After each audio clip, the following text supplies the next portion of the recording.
নমস্কার বন্ধুরা, অর্ণব ইলেকট্রনিক চ্যানেলের পক্ষ থেকে আজকে আপনাদের সবাইকে এই ভিডিওতে স্বাগত জানাই। বন্ধুরা, আজকে এই ভিডিওতে ইম্পর্টেন্ট একটা টপিক নিয়ে আলোচনা করবো। সেই টপিকটা হচ্ছে আজকে পাসপোর্ট অনলাইনে আবেদন কিভাবে করবেন, সেটাই আজকে এই ভিডিওতে in detail first to last আলোচনা করবো। এছাড়াও আরও রিলেটেড কিছু ইনফরমেশান দিয়ে দেবো। ভিডিওটাকে প্রথম থেকে শেষ পর্যন্ত দেখবেন, এমন কিছু কঠিন বিষয় না। ভিডিওটাকে সম্পূর্ণ দেখলেই আপনারা বুঝতে পারবেন আর নিজেরাই করতে পারবেন। তো প্রথমে কি করতে হবে, আপনারা গুগলে গিয়ে বা যে কোনো ব্রাউজারে গিয়ে সার্চ করবেন পাসপোর্ট বলে, ঠিক আছে, বা পাসপোর্ট সেবা, যেটা সামনে আসবে সেটা। প্রথম যে ওয়েবসাইট পাসপোর্ট সেবা বলে, এই ওয়েবসাইটটাকে প্রথমে আপনারা ওপেন করবেন। তো প্রথমেই কি করতে হবে, প্রথমেই আপনাকে করতে হবে রেজিস্টার না করলে পরে আপনারা কিন্তু এই পাসপোর্টের যে পোর্টাল, এখান থেকে কোনোভাবে কোনো অ্যাপ্লাই করতে পারবেন না। তো প্রথমে দেখতে পাচ্ছেন ডান দিকের ওপরের কোনায় লগ ইন আর রেজিস্টার বলে লেখা আছে।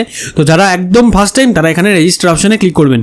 তো এরপরে আপনার সামনে চলে আসবে ইউজার রেজিস্ট্রেশনের পেজ। তো এখান থেকে দুটো অপশান আছে, একটা হচ্ছে সিপিপি দিল্লি আর একটা হচ্ছে পাসপোর্ট অফিস।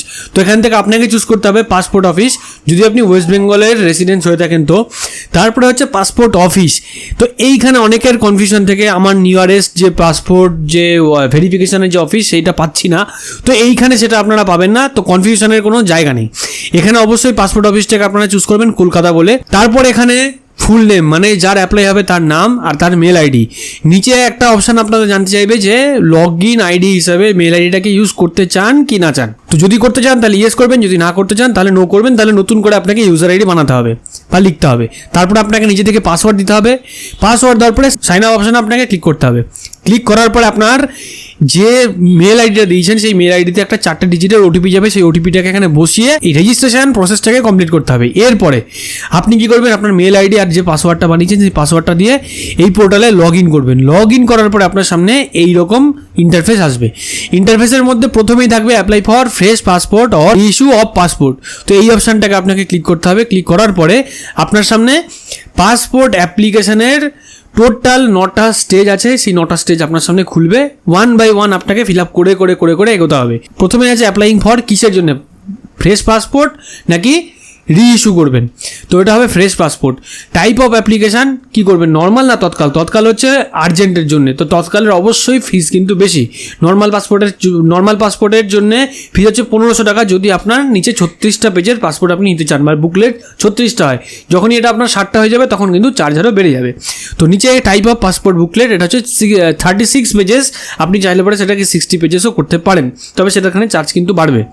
তারপর আপনাকে কী করতে হবে, সেভ অ্যান্ড নেক্সট করে নেক্সট স্টেপে যেতে হবে। নেক্সট স্টেপে গেলেই যে আর কি পাসপোর্ট, যার নামে পাসপোর্ট হচ্ছে, তো তার নাম ওপরে দিতে হবে। জেন্ডার দেবেন, তার অন্য কোনো নাম আছে কি না বা সে নাম চেঞ্জ করেছে কি না সেগুলো ইয়েস নো দিয়ে আপনারা ডিনোট করবেন। তারপরে আসছে হচ্ছে date of birth. Date of birth বসাবেন, অবশ্যই যেন সেটা তার ভ্যালিড ডকুমেন্টের সাথে কিন্তু মিল থাকে, ঠিক আছে। তারপরে is your place of birth outside of India, যদি এটা ইয়েস হয় তো ইয়েস, নো হলে নো, ঠিক আছে। তারপরে প্লেস অফ বার্থ আপনি দিয়ে দেবেন। তারপরে আসবে স্টেট আর ডিস্ট্রিক্ট, আপনার যে স্টেট আপনার যে ডিস্ট্রিক্ট সেটা এখান থেকে চুজ করে দেবেন। তারপর হচ্ছে ম্যারিটাল স্ট্যাটাস, ম্যারিড কি আনম্যারিড কি সিঙ্গেল কি উইডো, এগুলো এখান থেকে সিলেক্ট করতে পারবেন। প্লাস নিচে আরেকটা অপশান দিচ্ছে citizen of India by registration নাকি বার্থ। আর যদি জন্মগত ইন্ডিয়ান না হয় তাহলে সেখানে অন্য অপশান আপনারা চুজ করতে পারবেন। এরপরে হচ্ছে যে প্যান অথবা ভোটার কার্ড। তো এগুলো যদি আপনার কাছে থাকে তবে আপনি এখানে নাম্বার বসাবেন, আর যদি না থাকে প্যান কার্ড ভোটার কার্ড তাহলে নাম্বার বসানোর দরকার নেই। এরপরে কি আসছে, এরপরে আসছে এমপ্লয়মেন্ট টাইপ, মানে আপনি কি করেন, আপনি কি স্টুডেন্ট, আপনি কি চাকরি করেন, আপনি কি নিজে ব্যবসা করেন, সেটা এখান থেকে আপনি চুজ করে দেবেন। তারপরে কি is either of your parent in case of minor spouse a government servant, যদি বাড়িতে কোনো সরকারি চাকরিজীবী থেকে থাকে তাহলে সেটাকে এখান থেকে ডিনোট করবেন ইয়েস অথবা নো। এরপরে আসছে কি এডুকেশনাল কোয়ালিফিকেশান, এটা কিন্তু খুব ইম্পর্টেন্ট। তো এইখানে কি 10th পাস অথবা অ্যাবভ, ঠিক আছে। আরেকটা হচ্ছে 10th নিচে, ঠিক আছে, 8 পাস অথবা পড়াশোনা জানে না এইরকম। তো যখনই আপনি এডুকেশনাল কোয়ালিফিকেশনে 10th পাস অথবা অ্যাবভ করবেন, তখনই অটোমেটিক্যালি নিচে চুজ হয়ে যাবে কি আপনার ক্যাটাগরি, কোন ক্যাটাগরির জন্য আপনি এলিজিবল, ইসিআর অথবা নন ইসিআর। তো এখানে নন ইসিআর অটোমেটিক্যালি এটাকে ইয়েস করে দেখাচ্ছে। এইবার ইসিআর নন ইসিআর বিষয়টা কি, কেন, সেটা যদি আপনারা জানতে চান তাহলে আলাদা একটা ভিডিওতে আমি আপনাদেরকে এটা ডিসক্রাইব করে দেবো, ইসিআর কি নন ইসিআর কি, কার জন্য কোনটা অ্যাপ্লিকেবেল। তো সেগুলো অন্য ভিডিওতে যদি আপনাদের মনে হয় তাহলে সেটা আলাদা ভিডিওতে ডিসক্রাইব করব। অবশ্যই সেটা কমেন্ট সেকশনে আপনারা জানাবেন। এরপরে কি ভিজিবল ডিস্টিংগুইশিং মার্ক, মানে আপনার শরীরে কোথাও কোনো কাটা দাগ বা কোনো মার্কিং আছে কিনা সেটা এখানে বলতে বলছে। তারপরে কি চাইছে আধার নাম্বার যদি থাকে তো তারপরে আপনি কনসেন্টে এখানে আই এগ্রি করে ইয়েস করে এখান থেকে 7 নেক্সট করে এগিয়ে যাবেন। এগিয়ে যাওয়ার পরে এখানে ফ্যামিলি ডিটেলস, বাবার নাম, মায়ের নাম আর গার্জিয়ানের নাম। এরপরে স্টেপ আসবে হচ্ছে আপনার address, present address, permanent address. তো এখানে house number, street number, village, town এগুলো সমস্ত কিছু আছে। তো এখানে একটা জিনিস বলে রাখি, এখানে দেখতে পাচ্ছেন স্টেট, ডিস্ট্রিক্ট আর পুলিশ স্টেশন, এইখানে হয়ে যায় কনফিউশন। ডিস্ট্রিক্ট তো এটা অ্যাকচুয়ালি এরা লিখে রেখেছে ডিস্ট্রিক্ট, কিন্তু যদি আপনি আপনার সেই ডিস্ট্রিক্ট অনুযায়ী আপনি থানা খুঁজতে চান তাহলে কিন্তু অনেক সময় থানা আসে না। তখন আপনাকে কী করতে হবে, আপনাকে এখান থেকে চুজ করতে হবে পুলিশ ডিস্ট্রিক্ট, আপনার কোন পুলিশ ডিস্ট্রিক্টের আন্ডারে আপনি পড়ছেন, তবে গিয়ে আপনি কিন্তু আপনার এক্স্যাক্ট থানা কিন্তু খুঁজে পাবেন। তো এইখানে এই প্রবলেমটা অনেকের ক্ষেত্রেই হয়।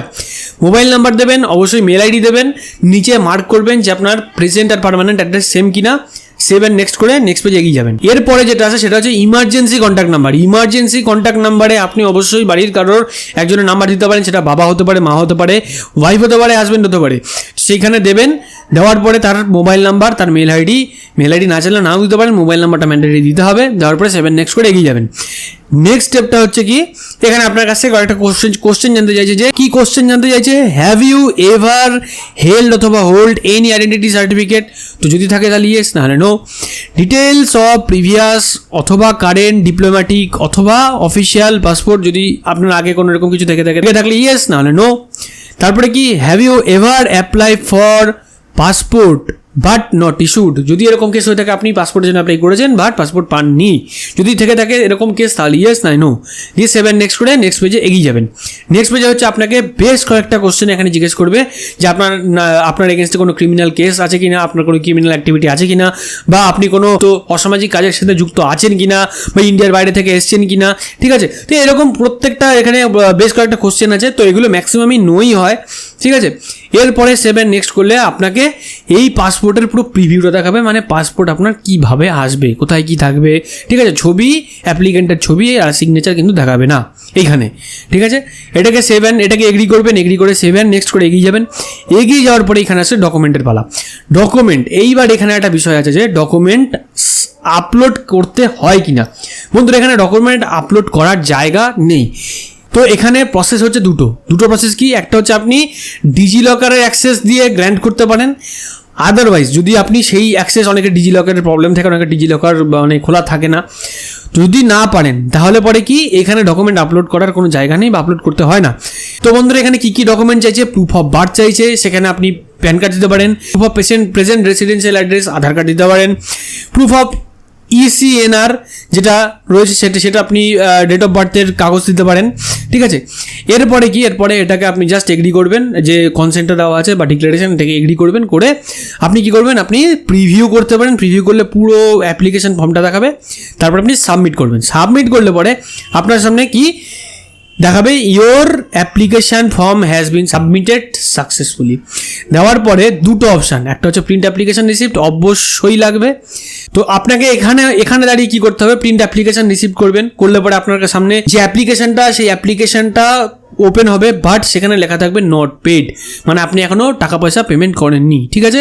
যখন অ্যাপ্লিকেশন খুলে যাবে তারপরে সেটাকে ক্লোজ করবেন। ক্লোজ করলে আপনাকে এই ড্যাশবোর্ডে নিয়ে আসবে। এই ড্যাশবোর্ডে আনার পরে এখান থেকে আপনি এই পেজে আসবেন। আসার পরে আপনাকে এখান থেকে কি করতে হবে, পে অ্যান্ড শিডিউল অ্যাপয়েন্টমেন্ট, এটাতে ক্লিক করতে হবে। ক্লিক করলে পরে এইখানে হচ্ছে সেই বিষয়টা যেটা আমি প্রথমে বলেছিলাম, যে আপনি আপনার ঘরের কাছে কোন ভেরিফিকেশানের কোন অফিসে আপনি যেতে চান যেখানে ভেরিফিকেশান হবে, এইখান থেকে সেটা আপনি চুজ করতে পারবেন। সিলেক্ট PSK, ঠিক আছে? পাসপোর্ট সেবা কেন্দ্র, আপনার ঘরের কাছে কোন পাসপোর্ট সেবা কেন্দ্র আছে সেগুলো সব কটা এখানে এনলিস্টেড করা আছে। তো এখান থেকে এই ব্যক্তির ঘরের কাছে যেটা হচ্ছে সেটা আমি সিলেক্ট করে দিয়েছি, প্লাস পুরো অ্যাড্রেস, ডিটেল অ্যাড্রেসটা এখানে দিয়ে দেবে। এরপরে হচ্ছে আপনার অ্যাপয়েন্টমেন্ট ডেট আপনি এখান থেকে চুজ করতে পারবেন। আরেকটা বিষয় বলে রাখি, অনেকের এরকম কনসেপ্ট আছে যে ধরুন আপনি এপ্রিল মাসে আপনি পাসপোর্টের অ্যাপ্লাই করছেন, আপনি অ্যাডভান্স চাইছেন মে মাসেও গিয়ে মানে আর কি ডেট নেব বা কিছু, সেটা পসিবল না। যদি আপনি এপ্রিল মাসের একদম লাস্ট উইকে না পৌঁছন তবে কিন্তু পসিবল না, ঠিক আছে? যদি আপনি এপ্রিল মাসের লাস্ট উইকে মানে ধরুন 28 তারিখ 29 তারিখ এইরকম জায়গায় দাঁড়িয়ে আছেন, তাহলে আপনি মে মাসের শিডিউল নিতে পারেন। কিন্তু যেমন এই ক্ষেত্রে 16 তারিখে অ্যাপ্লাই করা হচ্ছে, তো 16 তারিখে অ্যাপ্লাই করলে পরে আপনি এখন গিয়ে নেক্সট মান্থ থেকে শিডিউল পাবেন সেটা কিন্তু না, একদম বেছে বেছে মানে যে তারিখে অ্যাপ্লাই করছেন তার থেকে 5 দিন বা 7 দিন পরে পর্যন্ত এখানে শিডিউল তারা শো করে। এখান থেকে যেটা আপনার পছন্দ হবে, যেটাতে আপনি ফ্লেক্সিবল থাকবেন, সেই ডেটটাকে চুজ করবেন। চুজ করার পরে এখানে তারা টাইম মেনশন করে দেবে অ্যাপ্লিকেশান ফর্মের মধ্যে। এটাকে কি করতে হবে, নিচে দেখতে পাচ্ছেন মেক পেমেন্ট অপশান আছে, এখান থেকে আপনারা 1500 টাকা, মানে 36 পেজের নর্মাল পাসপোর্ট 1500 টাকা পে করতে হয়, তো অনলাইনে 1500 টাকা পে করে দেবেন। পে করে দেওয়ার পরে আপনার সামনে এই ফর্মটা জেনারেট হয়ে চলে আসবে।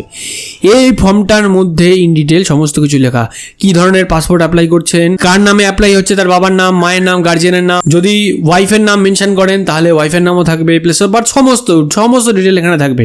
প্লাস আপনি কত টাকা পেমেন্ট করেছেন সেটা থাকবে ডান সাইডে। ইভেন এইখানে লেখা থাকবে অ্যাপয়েন্টমেন্ট আইডি আর অ্যাপয়েন্টমেন্ট ডেট অ্যান্ড টাইম, ঠিক আছে? তো অ্যাপয়েন্টমেন্ট ডেট অ্যান্ড টাইম এখানে কিন্তু লেখা থাকবে, প্লাস নিচে লেখা থাকবে রিপোর্টিং ডেট অ্যান্ড টাইম। তো অবশ্যই অ্যাপয়েন্টমেন্ট টাইমের 15 মিনিট আগে হচ্ছে রিপোর্টিং টাইম। এইবার এখানে হচ্ছে মেন জিনিসগুলো বলার, যেটা হচ্ছে আপনি কখন যাবেন আর কি কি নিয়ে যাবেন। প্রথমেই আপনি এই অ্যাপ্লিকেশান ফর্মের মধ্যে ভালো করে দেখে নেবেন যে আপনার অ্যাপয়েন্টমেন্ট ডেট আর টাইম কখন আছে। দেখুন এখানে যেমন মেনশান করা আছে অ্যাপয়েন্টমেন্ট টাইম হচ্ছে সকাল 9:30, তো এখানে তারা কি বলছে রিপোর্টিং টাইম হচ্ছে 9:15। তো অবশ্যই আপনারা চেষ্টা করবেন 9টার মধ্যে সেই অফিসে ঢুকে রিপোর্টিং করার, ঠিক আছে? মানে আরও এক্সট্রা 15 মিনিট, মানে আধা ঘন্টা আগে গিয়ে রিপোর্টিং করা। এবার প্রশ্ন হচ্ছে কি কি ডকুমেন্ট নেবেন। আপনি যত কটা ডকুমেন্ট এই পাসপোর্ট তৈরি করার সময় মেনশান করেছেন, মানে প্যান, আধার প্লাস বার্থ সার্টিফিকেট, এই যে 3টে ডকুমেন্ট আমি এখানে মেনশান করেছি, এই 3টে ডকুমেন্ট তো লাগবেই। সাথে যদি আপনার ড্রাইভিং লাইসেন্স থাকে, সাথে যদি আপনার ভোটার কার্ড থাকে, প্রত্যেকটার অরিজিনাল কপি প্লাস প্রত্যেকটার 2 কপি করে জেরক্স, ঠিক আছে? প্রত্যেকটার অরিজিনাল কপি আর প্রত্যেকটার 2 কপি করে জেরক্স আপনাকে নিতে হবে। এইবার আসি এডুকেশনাল কোয়ালিফিকেশানে, যদি আপনি 10th বা 12 পাস হয়ে থাকেন বা গ্র্যাজুয়েশন হয়ে থাকেন, তাহলে পরে আপনার যে এডুকেশনাল যে ডকুমেন্টস, মানে অ্যাডমিট থেকে শুরু করে মার্কশিট, সার্টিফিকেট, সমস্ত কিছু অরিজিনাল প্লাস 2 কপি করে জেরক্স আপনারা ক্যারি করবেন। সাথে অ্যাডিশনালি যে জিনিসটা সেখানে হয়তো নাও লাগতে পারে বাট অনেক সময় চেয়ে বসে, সেটা হচ্ছে গার্জিয়ানের ডকুমেন্টস। গার্জিয়ানের ডকুমেন্টস আপনারা সাথে কপি রাখতে পারেন, যদি চায় সেখানে আপনারা প্রডিউস করবেন যে গার্জিয়ানের ডকুমেন্টস কী আছে, ঠিক আছে? তো এইগুলো নিয়ে অ্যাটলিস্ট আধা ঘন্টা আগে, যেটা আপনার অ্যাপয়েন্টমেন্ট টাইম, সেই অ্যাপয়েন্টমেন্ট টাইমে আধা ঘন্টা আগে আপনারা রিপোর্ট করবেন। করার পরে আপনাদের সেখানে যখন লাইন পড়বে, সেই লাইনের দাঁড়িয়ে আপনারা এই যে ছবি তোলা বা ভেরিফিকেশান এটা কমপ্লিট করবেন। করতে খুব একটা বেশি সময় লাগে না, 10 থেকে 15 মিনিট, ম্যাক্সিমাম 20 মিনিট মতো সময় লাগে। করে আপনারা সেই স্টেপটা কমপ্লিট করে আপনারা সেখান থেকে চলে আসবেন। তারপরে এটা আপনাদের ফার্দার কিন্তু প্রসেস হবে, ঠিক আছে? তো এইভাবেই কিন্তু আপনারা চাইলে পরে পাসপোর্ট অ্যাপ্লাই করতে পারবেন ঘরে বসে। কোনো ব্যাপার না, নতুন পাসপোর্ট অ্যাপ্লাই করা এমন কোনো কঠিন কাজ কিছু না। যদি ডকুমেন্টস সমস্ত ঠিক থাকে, পাসপোর্ট বেরোনো কোনো ব্যাপার না। তো বন্ধুরা, আশা করতে পারছি আপনারা বুঝতে পেরেছেন যে পাসপোর্ট কীভাবে বানাবেন, কী কী ডকুমেন্টস লাগছে, কী প্রসেস আছে। এরপরে যদি কারোর কোনো বিষয়ে ডাউট থাকে সেটা অবশ্যই আপনারা কমেন্ট সেকশনে কমেন্ট করে জানাতে পারেন, আমি চেষ্টা করবো আপনাদেরকে হেল্প করতে। তো বন্ধুরা, আজকের ভিডিওটা কেমন লাগলো অবশ্যই কিন্তু কমেন্ট সেকশনে কমেন্ট করে জানাবেন। ভালো লাগলে লাইক করবেন, ভিডিওটা অনেক বেশি করে শেয়ার করুন এরকম ভিডিও আপডেট পাওয়ার জন্য। চ্যানেলটাকে যারা এখনো সাবস্ক্রাইব করেননি অবশ্যই চ্যানেলটাকে সাবস্ক্রাইব করবেন, আর অলরেডি যারা সাবস্ক্রাইব করেছেন অসংখ্য ধন্যবাদ। তো বন্ধুরা, ভিডিওটা সাথে শেষ পর্যন্ত দেখার জন্য সবাইকে ধন্যবাদ জানাই। ভালো থাকবেন, সুস্থ থাকবেন, বাই।